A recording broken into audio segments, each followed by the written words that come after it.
Prabu Gesang Studio mempersembahkan Lintas Sejarah Legenda Seni Adat dan Budaya Nusantara.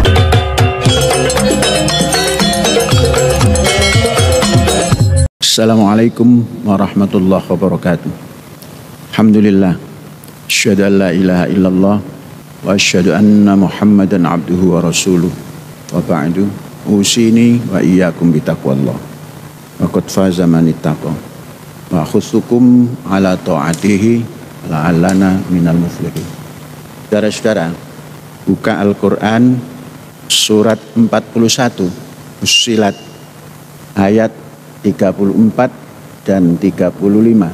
Suratnya 41, ayatnya 34 dan 35. A'udzubillahi minasyaitonir rajim. Wala tastawi alhasanatu walas sayyi'ah. Idfa' billati hiya ahsan.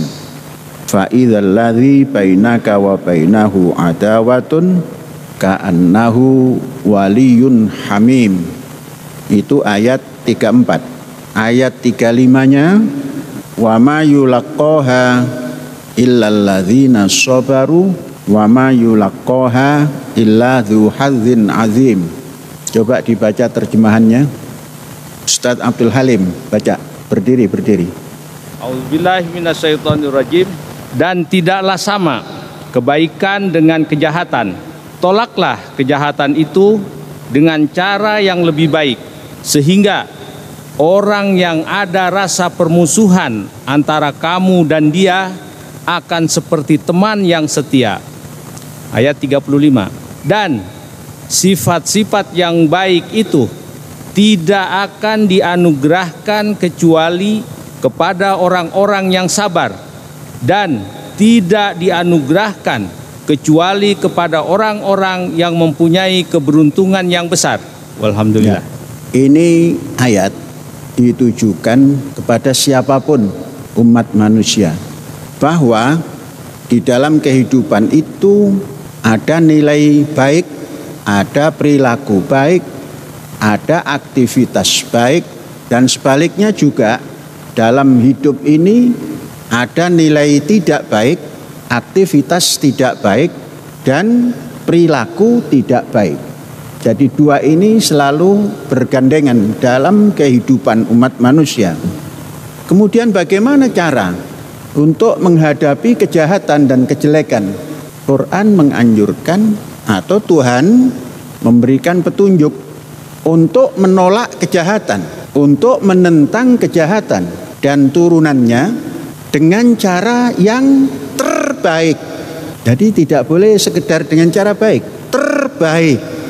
Jadi kalau ada jahat, menolaknya, kasarnya melawannya, itu harus cara yang terbaik. Kalau kejahatan itu berbentuk aktivitas, maka aktivitas yang untuk menolak itu harus aktivitas yang terbaik. Nah, ini satu metode menghadapi kejahatan. Kalau dengan cara yang terbaik itu, maka pada proses perjalanannya, siapapun yang mampu menampilkan sesuatu yang terbaik untuk menghadapi kejahatan, kejelekan, dan turunannya, kalau seperti itu, maka dalam perjalanannya nanti siapapun yang menampilkan kejahatan, siapapun yang menampilkan kejelekan, itu akan bisa menemukan sesuatu sehingga bisa merubah tampilannya yang jahat, perilakunya yang jahat, perbuatannya yang jahat menjadi berbalik. Dan tatkala berbalik, siapapun yang berbuat baik tadi atau membawa kebaikan tadi, dia akan diikuti. Maknanya orang-orang yang nampaknya benci pada sesuatu yang ditampilkan dengan baik atau kebaikan, prosesnya kalau si pelaku kebaikan itu bisa menolak kejahatan tadi dengan cara terbaik, orang-orang yang belum sadar itu akan menjadi sadar dan akan bersama-sama berbuat baik seperti orang yang menampilkan kebaikan itu. Ini teori ilahiyah. Kalau dilakukan dalam kehidupan sosial keseharian, dalam bentuk apapun ini akan terjadi. Namun saudara-saudara, untuk tampil seperti itu, ini perlu punya wadah. Agar orang itu bisa tampil dengan baik, itu harus punya wadah. Wadahnya itu adalah kesabaran. Tanpa sabar, tidak bisa tampil dengan baik itu. Kenapa? Karena kebaikan dan ditampilkan dengan cara yang terbaik untuk mengatasi kejahatan, itu perbuatan lumayan beratnya. Maka hanya bisa dilakukan oleh orang yang mendapatkan kesabaran, memiliki kesabaran. Dan juga tidak akan bisa hanya sabar saja. Ada diberikan pada orang yang memiliki hadzun azim. Hadzun azim itu boleh diterjemahkan jiwa besar. Jadi sabar itu harus diikuti dengan jiwa besar. Kalau sabar tanpa diikuti jiwa besar, itu akan runtuh juga. Jadi sabar dibalut jiwa besar, atau jiwa besar dibalut dengan sabar, itulah yang akan bisa melunakkan kejahatan, merubah kejahatan menjadi pengikut kebaikan. Nah, ini teori ilahiyah. Kalau ingin punya kawan banyak, berbuatlah baik, dan untuk menolak kejahatan, tolaklah dengan cara yang terbaik. Pasti akan banyak yang mengikut, sekalipun awalnya menentang. Saudara-saudara, itu pesan ilahi. Kemudian mari kita lanjutkan yang lain. Jumat lalu saya mengumumkan pendapatan daripada sedekah Muharram.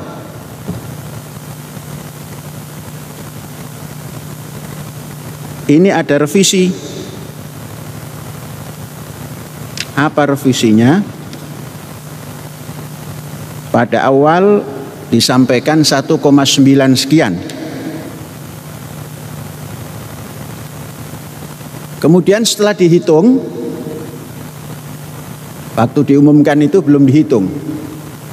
Setelah dihitung, ada satu amplop. Dihitung 2 kali. Amplop itu jumlahnya 21.100.000, dihitung 2 kali. Maka sesungguhnya kalau Jumat lalu diumumkan 1.914.545.000, maka menjadi 1.893.445.000.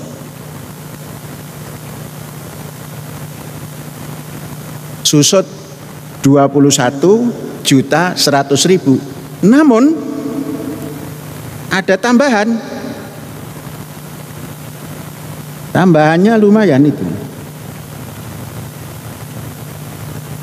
Ada tambahan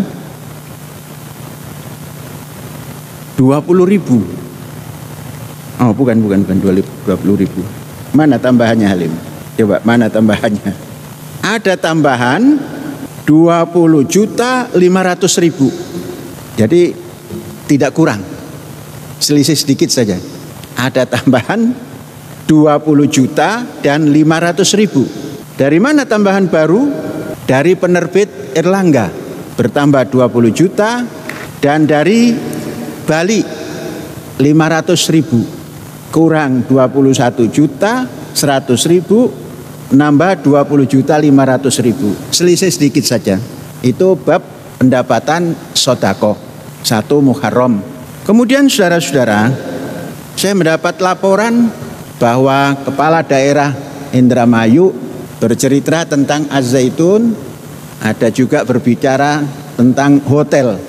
Sesungguhnya Az-Zaitun tidak punya hotel, hanya punya wisma tamu yang diperuntukkan untuk tamu Az-Zaitun, untuk wali santri tatkala berkunjung dan ingin menginap, dibuatkanlah wisma tamu.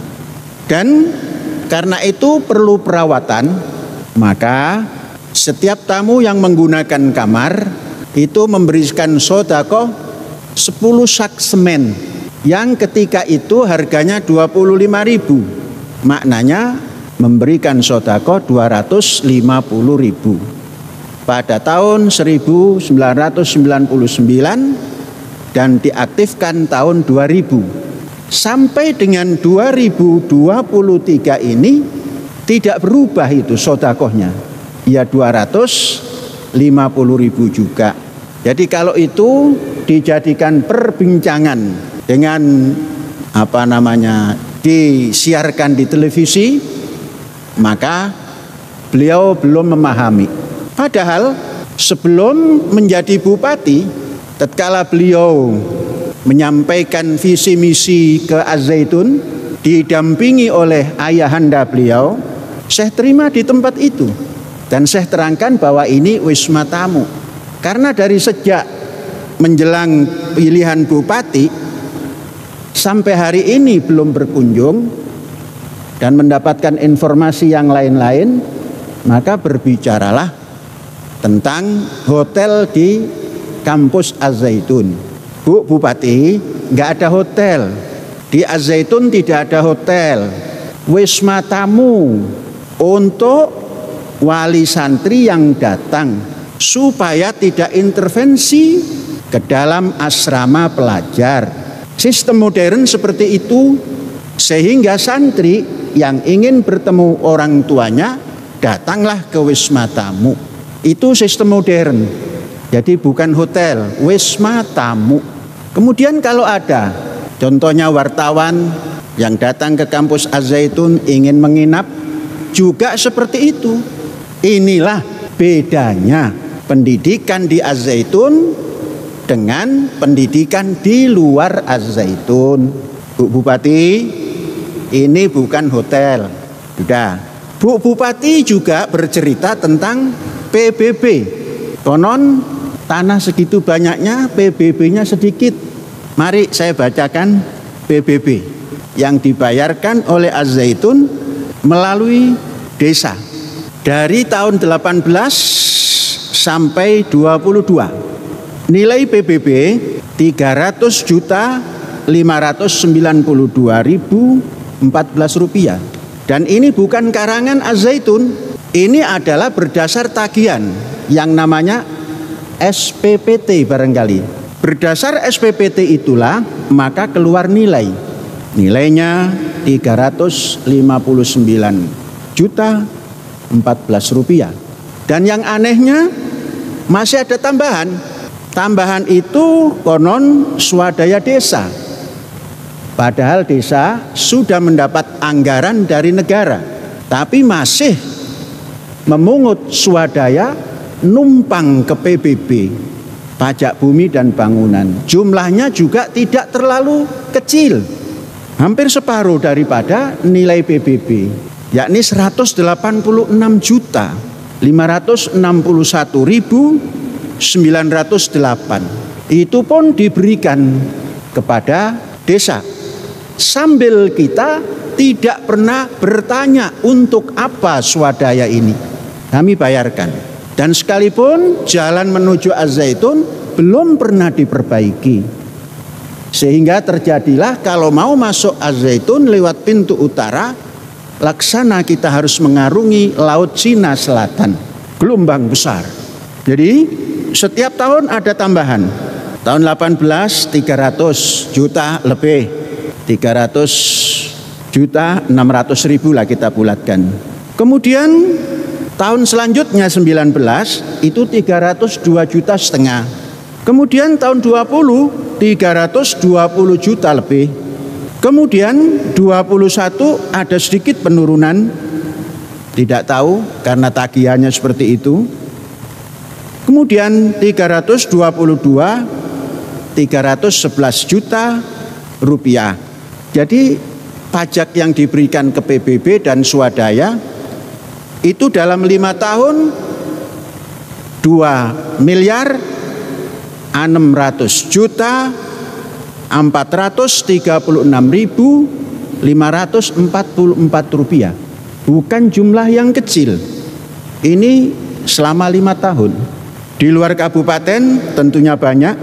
Keseluruhan pajak PBB dan swadaya desa yang ada di keseluruhan yang dimiliki oleh Ma'had Az-Zaitun itu selama 5 tahun 4 miliar 375 juta 83.065 rupiah. Jadi kalau ini masih dianggap kecil, ya mungkin Ibu Bupati belum memahami perpajakan. Saudara-saudara, kemudian berapa jumlah real daripada aset yang berbentuk lahan dan bangunannya?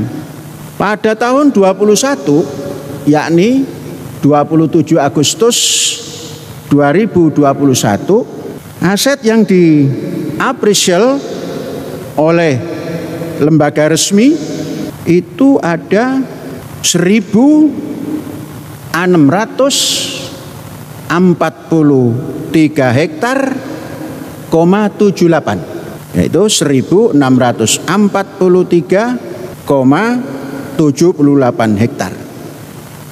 Itu yang sudah diapresial.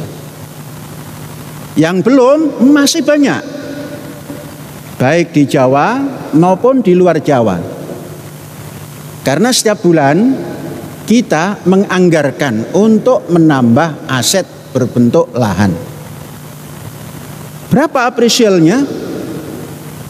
Lembaga resmi yaitu KJPP DAZ Rekan. Itu nama lembaga apresialnya. Ditaksir dan dinilai oleh lembaga apresial kekayaan aset Az-Zaitun sampai dengan tahun 21 itu berjumlah 20 triliun 890 juta miliar 181 juta.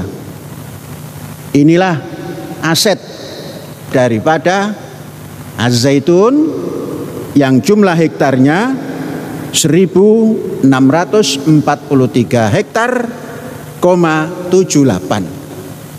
Nilai yang di-appraisal 20 triliun, catat supaya nggak lupa.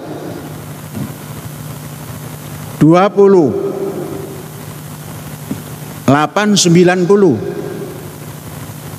181 ribu.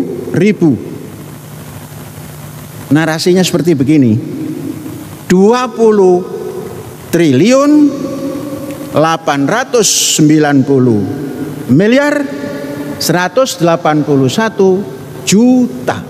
Alhamdulillah. Kemudian ada orang yang melaporkan bahwa kita menyelewengkan zakat dan fitrah.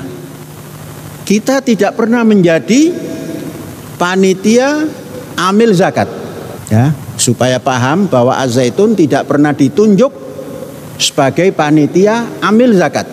Kan ada itu panitianya secara nasional dan daerah dan kecamatan.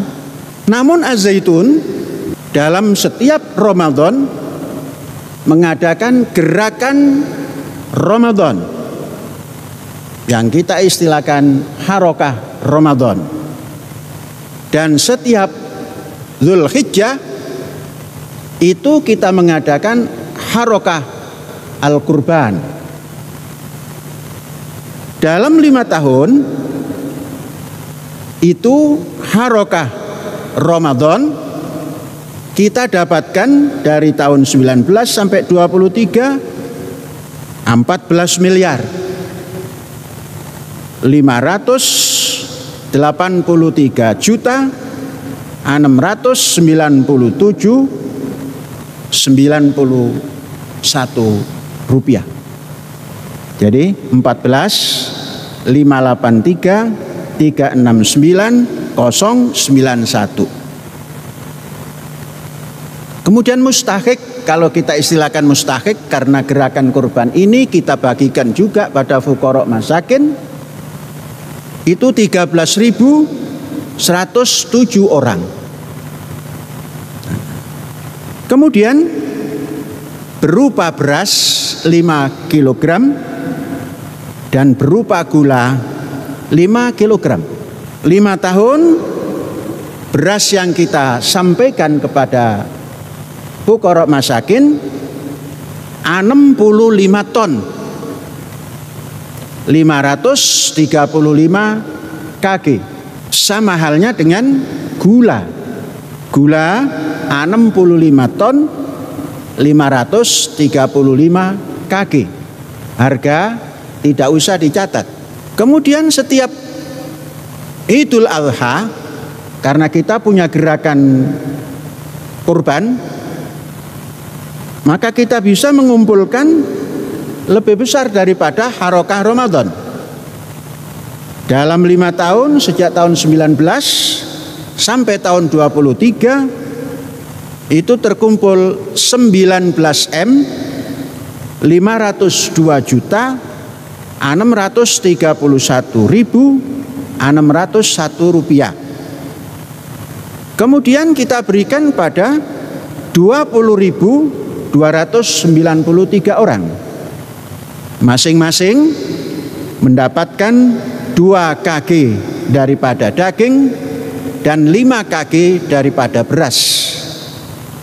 Beras yang terdistribusikan 101 ton, 465 kg. Adapun daging yang kita distribusikan 40 ton, 586 kg. Nah, ini karena ada informasi katanya tentang zakat dan lain-lain. Kita tidak pernah menjadi panitia, maka kita tidak bertanggung jawab kepada siapapun, hanya bertanggung jawab kepada fuqara wal masakin kalau kita memberi. Kemudian saudara-saudara, anggaran belanja Az-Zaitun dalam 1 tahun itu tidak kurang daripada 150 M. 150 M kalau dibulatkan. Apa yang terbanyak? Yang terbanyak diserap adalah honor daripada guru, dosen, relawan, tenaga harian, pertanian, dan lain-lain. Itu dalam 1 tahun mencapai 51 M lebih. Kemudian terbesar kedua yakni pemakanan, urusan makan minum penghuni, itu berjumlah dalam 1 tahun 44 M, 865 juta sekian. Kalau dibulatkan ya 45 M. Lain-lainnya sedikit, yakni setelah 44 masuk ke 6 M itu pajak-pajak. Yang ketiga adalah penambahan aset, pembelian lahan dan sebagainya dalam 1 tahun lebih daripada 30 M.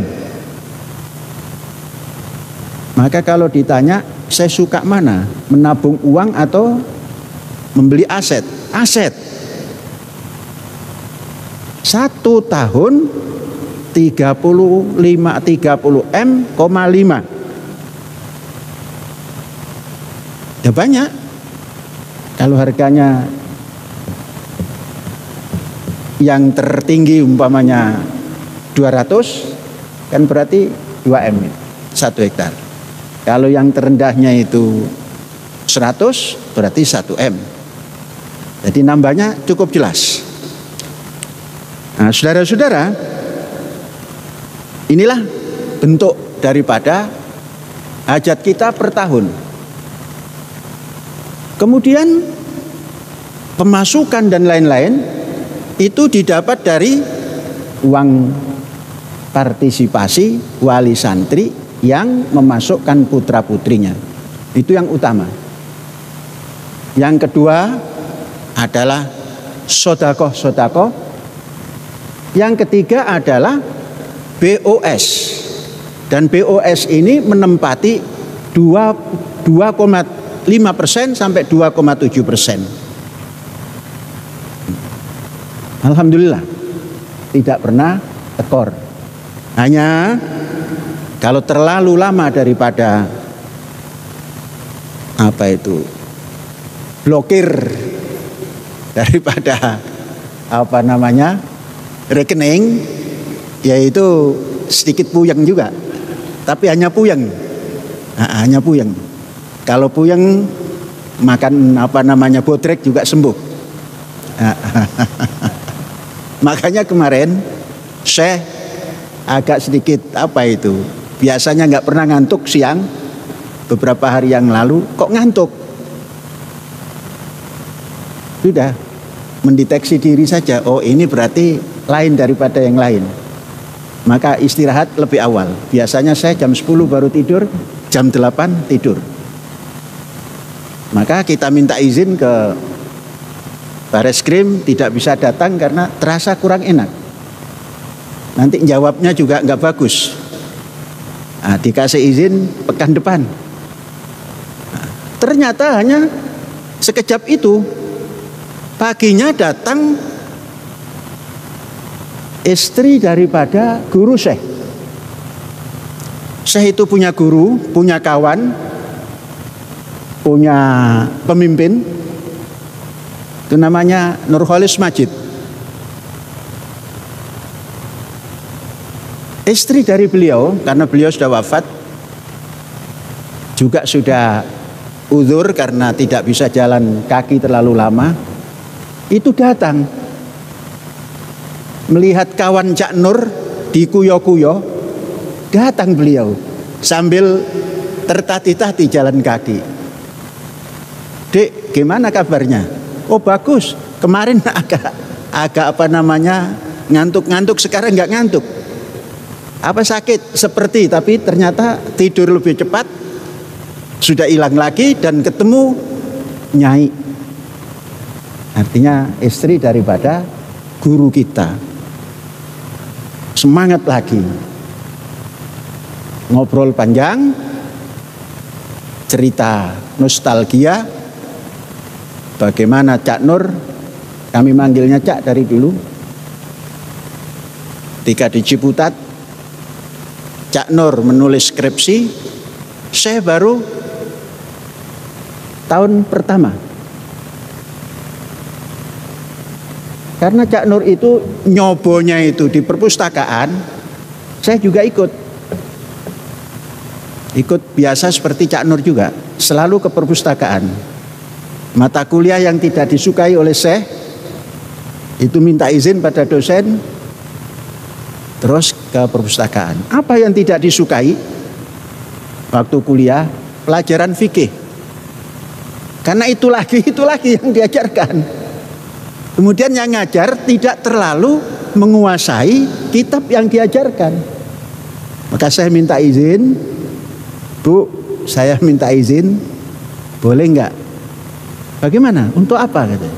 Untuk lebih mendalami ini, supaya buka kamus dan lain-lainnya, diizinkan. Nah itu saya lakukan karena apa? Mau diskusi dengan ketika itu Cak Nurholis Majid. Masih menjadi ketua umum PBHMI.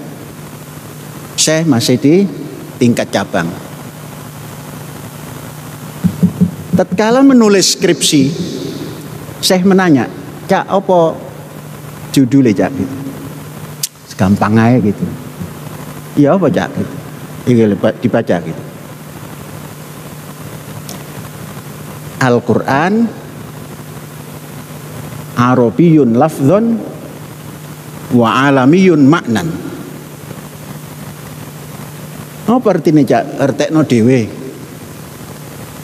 Oh sekolah no adab kok kepengen tahu terjemahannya, terjemahkan sendiri.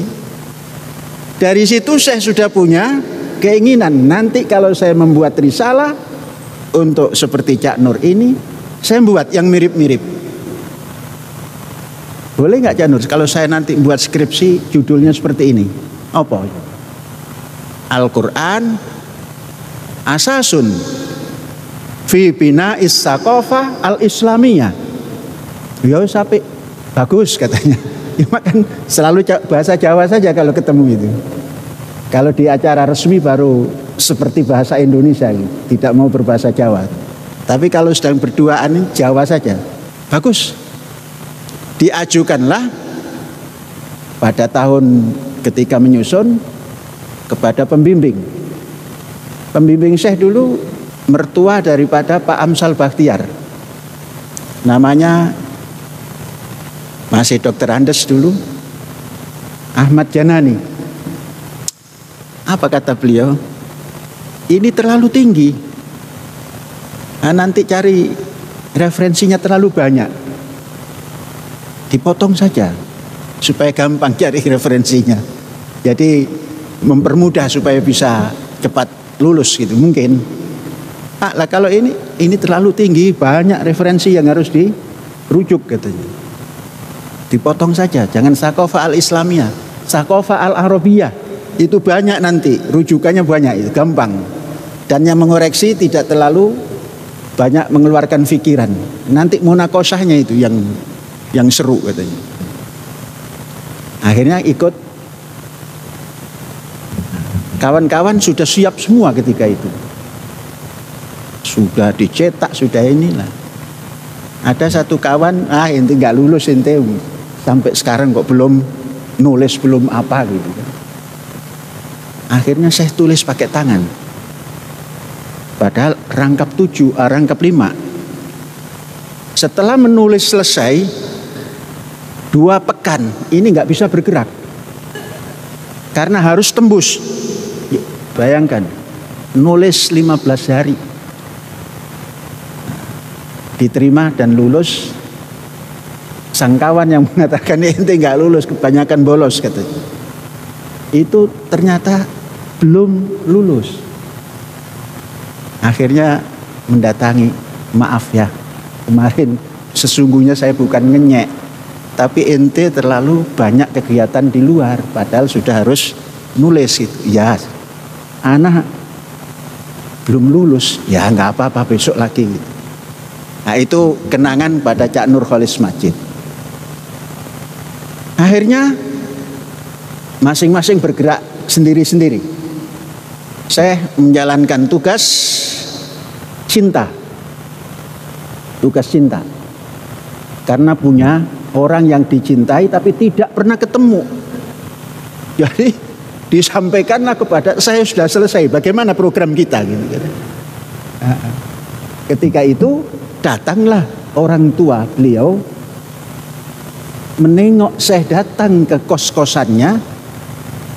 Itu orang tua mengatakan sudah tidak boleh ini, mesti dibawa. Dibawalah ke kampung. Ini adatnya harus menikah katanya. Akhirnya minta alasan. Boleh, tapi saya pulang dulu ngasih tahu orang tua. Nah, itu ceritanya. Kemudian menjadilah orang Menes. Kemudian ditugasi menjadi kepala sekolah. Di sanalah sedikit kita merombak. Karena pendidikan ketika itu lagi-lagi masalah finansial, keuangan. Apa? Di sana ketika Syekh datang tahun 70 menjadi pimpinan Aliyah, uang sekolah itu tidak pernah masuk ke kantor. Tidak pernah masuk ke manajemen. Masing-masing guru itu menyekat di jalan, mau bayaran ya? Ya. Terus tinggal bon saja, ngirim bon ke manajemen. Begitu terus. Akhirnya Syekh mengambil sistem baru, diajak semuanya dan terjadilah tarkis uang sekolah. Uang sekolah disentralisir dan mulailah terdistribusikan kepada guru. Saudara-saudara tahu, tahun 70 honor Syekh itu Rp2.000. Sampai tahun 71 masih Rp2.000. Harga SGM anak Syekh yang pertama itu minumnya banyak SGM itu. Harga SGM 2.000 itu hanya dapat 3 kaleng. Tapi Syekh berani hidup. Jadi berani hidup, jangan takut mati. Takut mati, jangan hidup. Takut hidup, mati saja. Begitu. Itu diterangkan pada pasangan Syekh. Jadi semangat juga hidup. Gitu kan. Walaupun gajinya cuma Rp2.000 alias 3 kaleng SGM. Mengalami itu memang tidak enak. Hanya cukup 3 SGM. Sedangkan pendapatan Ummi Syekh itu banyak. Ada rasa bagaimana Syekh kok dibiayai hidupnya oleh sang istri. Wah, di situ bergerak. Akhirnya menguasai pertanian di tempat itu. Tidak punya tanah, tapi bisa menguasai pertanian. Gimana caranya? Yang Rp2.000 itu bisa menyewa 5 petak sawah tanpa ukurannya. Nanti diukur 12 petak itu 1 hektar. Dari situ mulai. Akhirnya tiap bulan menyewa. Jadi banyak kotak dan dibikin pertanian yang beda daripada yang lain. Sampai sekarang ya seperti itu. Maka orang bertanya, dari mana dananya? Ya begitulah cerita. Nah, jadi mudah-mudahan Bu Bupati ya mendengarlah paling tidak, sehingga tidak ikut-ikut di sebelah sana marah, Ibu Bupati marah, di sebelah sana boykot rekening itu, blokir, di sini menutup Singgalang ditutup tanpa ada berita apa-apa, tutup. Jadi rame-rame, saudara-saudara, hari ini rame-rame menutup Jalan Az-Zaitun, tapi kita dengan cara yang terbaik membuat jalan baru, jalan kehidupan. Jangan pernah khawatir. Diblokir, tapi tetap mengalir. Walaupun sedikit pening kalau melihat anak-anak jalan. Ya Allah, jangan sampai kelaparan anak-anakku ini. Karena saya pernah sekolah dalam kondisi lapar. Dan tidak enak lapar itu. Sakit. Ternyata anak-anak kita senang saja. Maknanya tidak lapar. Kita carikan. Sekalipun rekening masih diblokir. Mudah-mudahan kualat. Hadza wallahu yar'ana wa yahfazuna walhamdulillahirabbil alamin.